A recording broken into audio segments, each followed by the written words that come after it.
we don't have the faintest idea, not even to the nearest order of magnitude, of the number of things that live on our planet.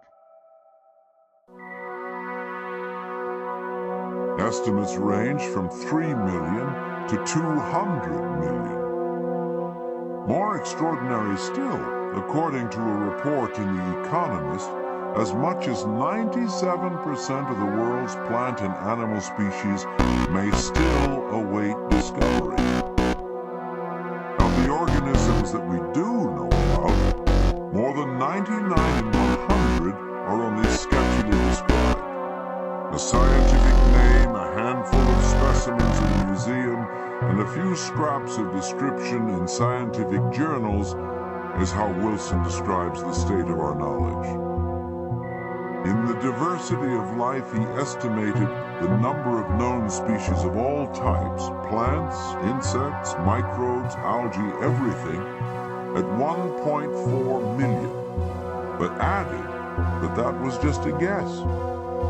Other authorities have put the number of known species slightly higher, at around 1.5 million to 1.8 million. But there is no central registry of these things, so nowhere to check numbers. In short, the remarkable position in which we find ourselves is that we don't actually know what we actually know. In principle, you ought to be able to go to experts in each area of specialization.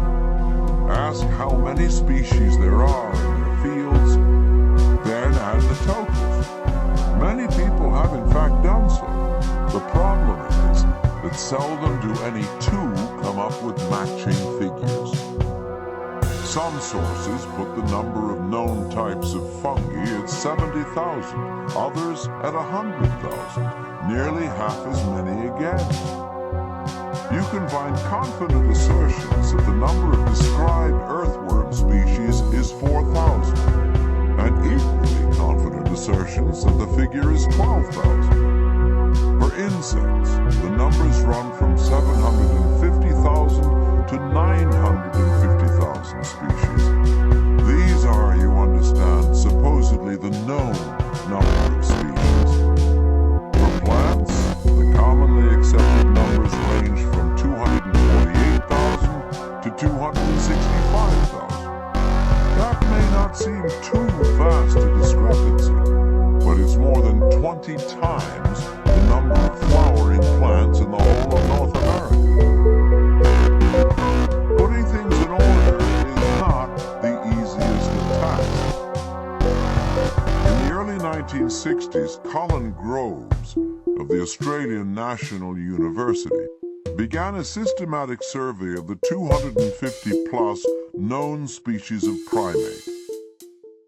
Oftentimes, it turned out that the same species had been described more than once, sometimes several times, without any of the discoverers realizing that they were dealing with an animal that was already known to science. It took Groves 4 decades to untangle everything, and that was with a comparatively small group of easily distinguished, generally non-controversial creatures. Goodness knows what the results would be if anyone attempted a similar exercise with the planet's estimated 20,000 types of lichens, 50,000 species of mollusks, or 400,000 plus beetles. What is certain is that there is a great deal of life out there, though the actual quantities are necessarily estimates based on extrapolation, sometimes exceedingly expansive extrapolation. In a well-known exercise in the 1980s, Terry Irwin of the Smithsonian Institution saturated a stand of 19 rainforest trees in Panama with an insecticide foam, then collected everything that fell into his nets from the canopy. Among his poles, actually poles, since he repeatedly experimented seasons with migrant species, were 1,200 types of beetle. On the basis of the distribution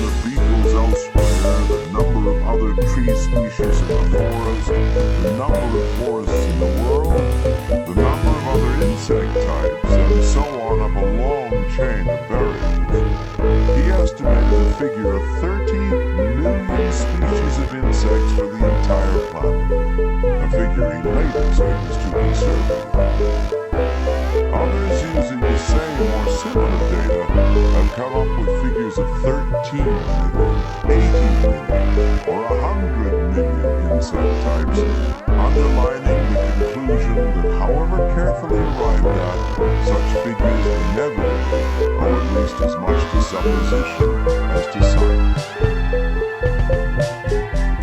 According to the Wall Street Journal, the world has about 10,000 active taxonomists. Not a great number when you consider how much there is to be recorded. But, the journal adds, because of the cost, about 1,250 pounds per species, and paperwork, only about 15,000 new species of all types are logged per year.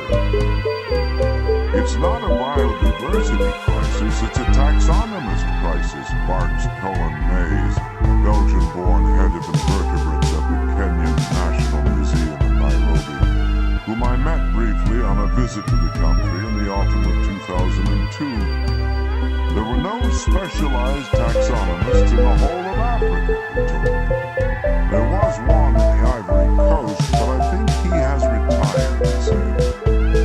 It takes 8 to 10 years to train a taxonomist, but none are coming along in Africa. They are the real fossils, Mays added. He himself was to be let go at the end of the year, he said.